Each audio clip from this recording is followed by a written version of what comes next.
जैसे कि ईसाई समुदाय हैं, उनको पुरजोर से कहा जा रहा है कि ये दोहरा लाभ ले रहे हैं। किसका? आदिवासी होने का, अनुसूचित जनजाति होने का ये दोहरा लाभ ले रहे हैं, इसलिए सबसे पहले इनको डिलिस्टिंग किया जाए। कैसे हैं मेरे प्रिय भाई और बहनों, आप सभी को मेरे ओर से जय यीशु।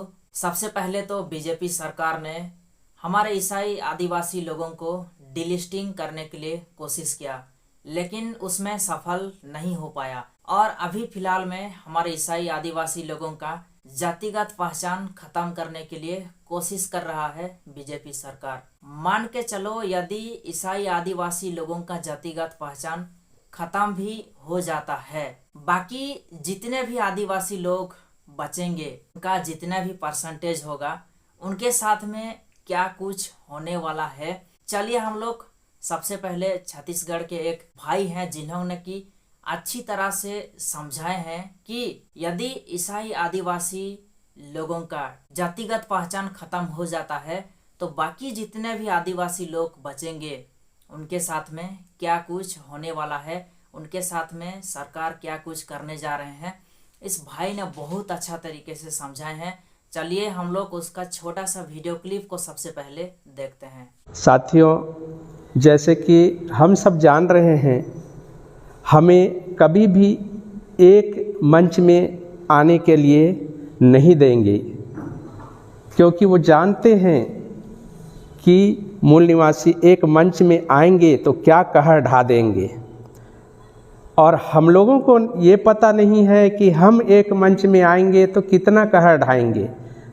उनको हमारे बारे में पता है, हमको हमारे बारे में पता नहीं है। तो हमको जानना होगा कि हम एक मंच में आएंगे तो क्या कर सकते हैं। तो इसी तारतम्य में मैं ये बताना चाहूँगा कि हम एक दूसरे के साथ रह भी रहे हैं, लेकिन हम नहीं पहचान पा रहे हैं कौन अपना दोस्त और कौन अपना दुश्मन।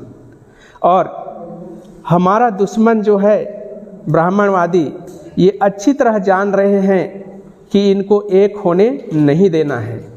जैसे मैं हमारे जसपुर जिला या सभी जगह डिलिस्टिंग का मामला बहुत ज़ोरों पर चला था, उसी पर प्रकाश डालना चाहूँगा। क्यों? ये इतना शातिर हैं कि ये डिलिस्टिंग का मामला डायरेक्ट ना करके इनडायरेक्ट रूप से करना चाहते हैं।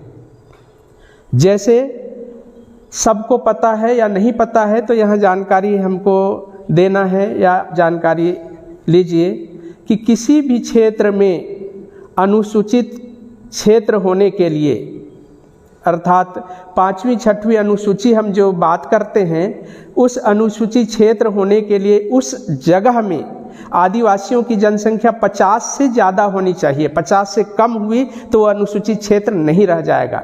जैसे हमारे आदिवासी मूल निवासी यहाँ के लोग डिंग हाँकते हम लोग कि हमारा क्षेत्र जो है 5वीं 6वीं अनुसूचित क्षेत्र में है और हम यहाँ महफूज हैं।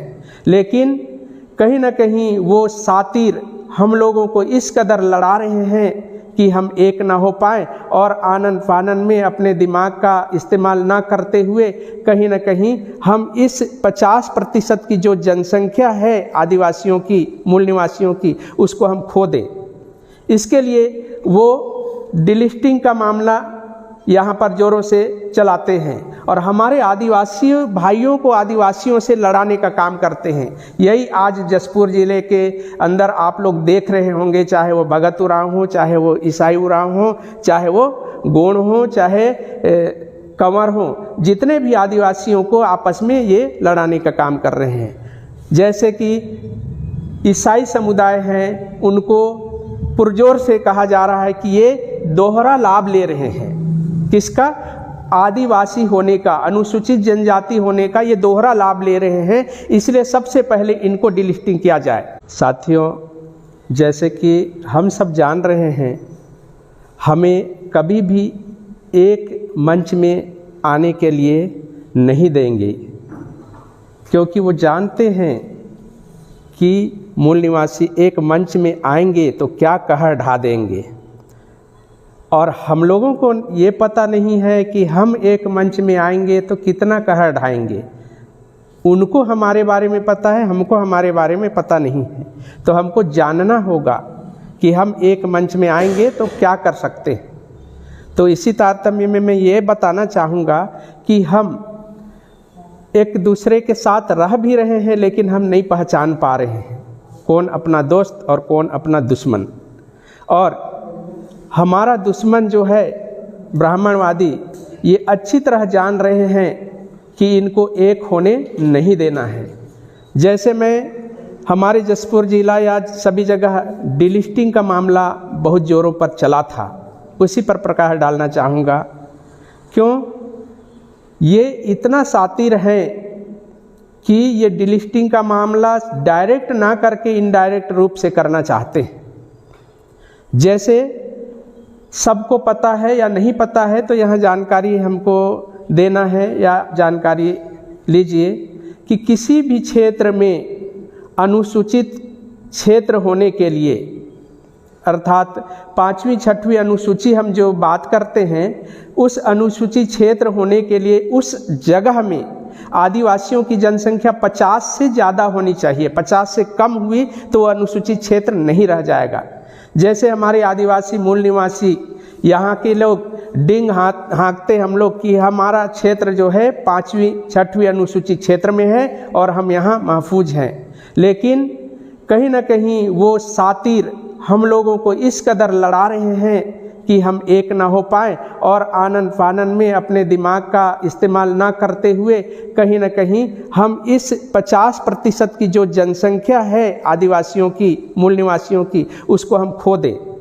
इसके लिए वो डिलिस्टिंग का मामला यहाँ पर ज़ोरों से चलाते हैं और हमारे आदिवासी भाइयों को आदिवासियों से लड़ाने का काम करते हैं। यही आज जसपुर ज़िले के अंदर आप लोग देख रहे होंगे, चाहे वो भगत उरांव हो, चाहे वो ईसाई उरांव हो, चाहे वो गोंड हो, चाहे कंवर हो, जितने भी आदिवासियों को आपस में ये लड़ाने का काम कर रहे हैं।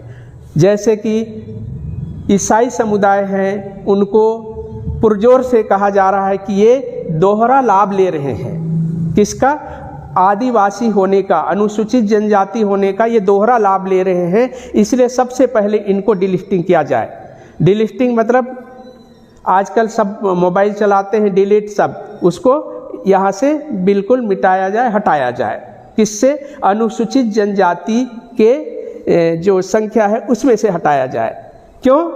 क्योंकि वो जानते हैं कि यहाँ पर अनुसूचित क्षेत्र जो है 50% से ज़्यादा आदिवासी यहाँ निवास करते हैं, इसलिए अनुसूचित क्षेत्र है।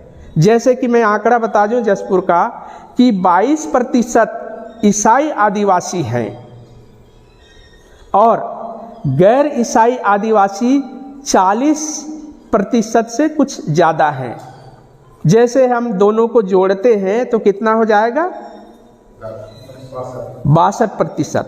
यदि 62% में जैसे हमको चढ़ा के बढ़ा के जैसे भी करके डिलिस्टिंग के मामले में हमको आगे ले आएंगे, हमको अग्रेसित कर देंगे, तो क्या होगा? हम कहीं ना कहीं उनकी बातों में आ करके डिलिस्टिंग के मामले में हम भी उनके साथ हो जाएंगे। तो क्या होगा? क्या नतीजा होगा?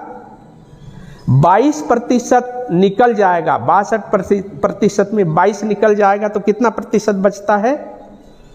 40%। अर्थात आप लोग के सामने परिणाम यहाँ दिख रहा है कि 40% बच रहा है। अर्थात 50 में 50 तक हम नहीं आ पा रहे हैं, इसलिए ये क्षेत्र ऑटोमेटिक क्या हो जाएगा?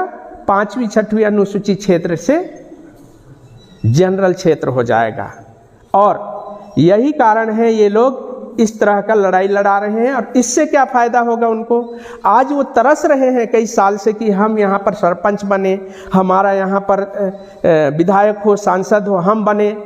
तो ऐसा ना हो करके वो तरस रहे हैं और किस तरह से ये इसको छीना जाए, ऐसा करके ये नाना प्रकार के बुद्धि लगा रहे हैं, नाना प्रकार के हमारे बीच ऐसे समस्या ला रहे हैं। लेकिन हमारे लोग इस चीज़ को नहीं समझ रहे हैं और नहीं समझने के कारण ही हम एक दिन ऐसा खो देंगे। दोस्तों, आप लोगों ने देखा कि इस भाई ने कितना अच्छा तरीके से समझाए हैं कि यदि हमारा ईसाई आदिवासी लोगों का जातिगत पहचान खत्म कर दिया जाता है तो बाकी जितने भी आदिवासी लोग बचेंगे उनके साथ में यही हाल होगा दोस्तों। अर्थात आप सभी को अच्छी तरह से जानते हैं दोस्तों कि आज यदि कोई भी एरिया यदि ट्राइबल में गिनती आता है तो उस एरिया में 50% से ज़्यादा संख्या में है आदिवासी लोग, और उसमें से जो आदिवासी लोग ईसाई धर्म में कन्वर्ट हुए हैं उनका भी गिनती आता है दोस्तों।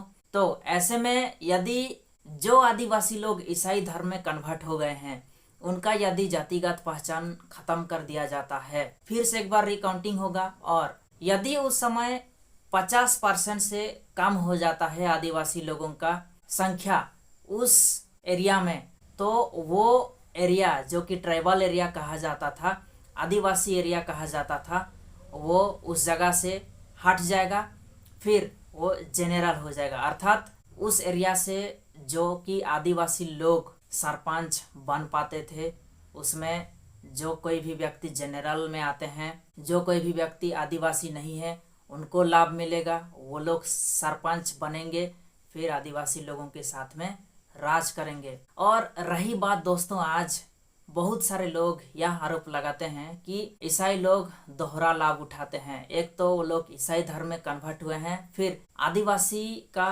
पहचान पत्र बना के वो लोग आरक्षण का लाभ उठाते हैं। देखिए दोस्तों, आज के समय में ऐसा है कि यदि पढ़ाई लिखाई करोगे और मेहनत यदि करोगे तो ज़रूर आपको भी एक अच्छा खासा पोस्ट मिलेगा, अच्छा खासा जॉब करोगे, नौकरी करोगे। ये नहीं कि सिर्फ ईसाई लोग ही अच्छा खासा पोस्ट पे हैं या आरक्षण का लाभ ले रहे हैं, ऐसा बिल्कुल नहीं है दोस्तों।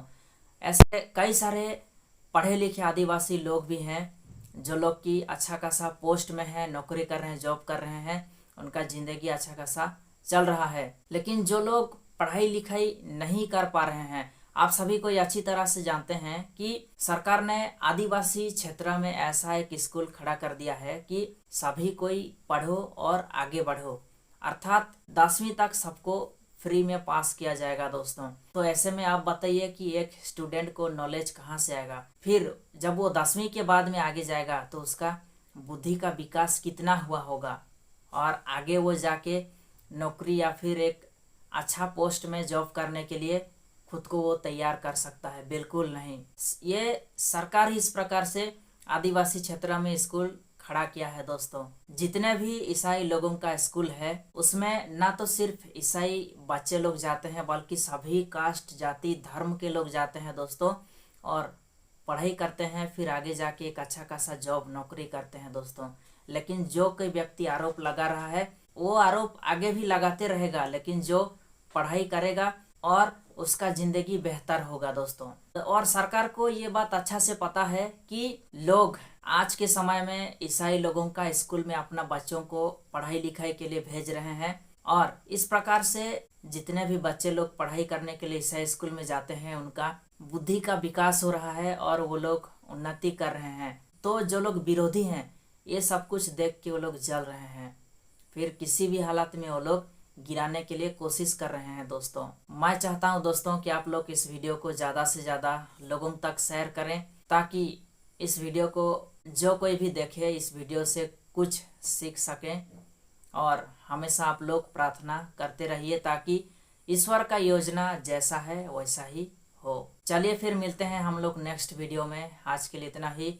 सभी को फिर से एक बार जय यीशु, धन्यवाद।